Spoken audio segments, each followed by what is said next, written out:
L'objectif premier n'est pas de tuer, mais de divertir.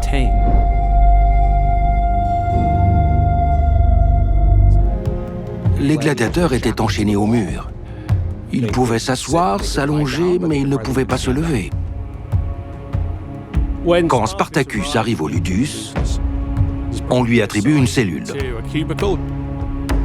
D'autres gladiateurs l'aident à s'installer. Crixus est l'un de ses compagnons de cellule. Ce sont des frères d'armes. Ils prennent soin l'un de l'autre. Ils s'entraînent ensemble. Ces hommes ont été réunis de force. Ils vivent dans des conditions extrêmes de promiscuité. Ils sont soumis aux mêmes activités quotidiennes cruelles.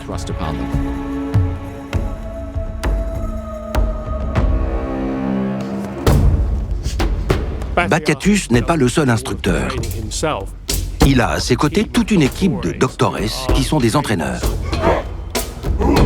Ces hommes s'y connaissent en technique et en art du combat de gladiateurs. Ils sont experts dans des domaines spécifiques, comme les coups d'attaque, la défense ou les aptitudes physiques. La plupart d'entre eux sont probablement d'anciens gladiateurs. Ils connaissent toutes les astuces et ils savent quelles sont les compétences nécessaires à acquérir pour espérer survivre dans l'arène. Ils s'entraînaient beaucoup contre un grand pieu en bois enfoncé dans le sol, appelé Palus. Les gladiateurs frappaient ce poteau avec leur épée et s'en servaient comme d'un punching ball dans une salle de sport. Ils mémorisent plusieurs enchaînements, comme à la boxe. Grâce à ce poteau en bois, ils apprennent l'art de la parade et de l'attaque. Une grande partie de l'entraînement consiste aussi à savoir se donner en spectacle.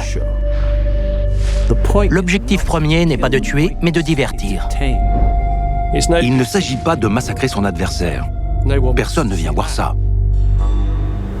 Les gens veulent du suspense. Le combat doit durer longtemps. Ils font de nombreux exercices physiques.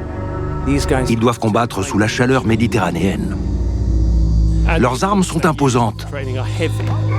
Les entraîneurs leur enseignent comment manier des lances, des épées lourdes, des tridents. Toutes les armes qu'ils utiliseront plus tard dans l'arène.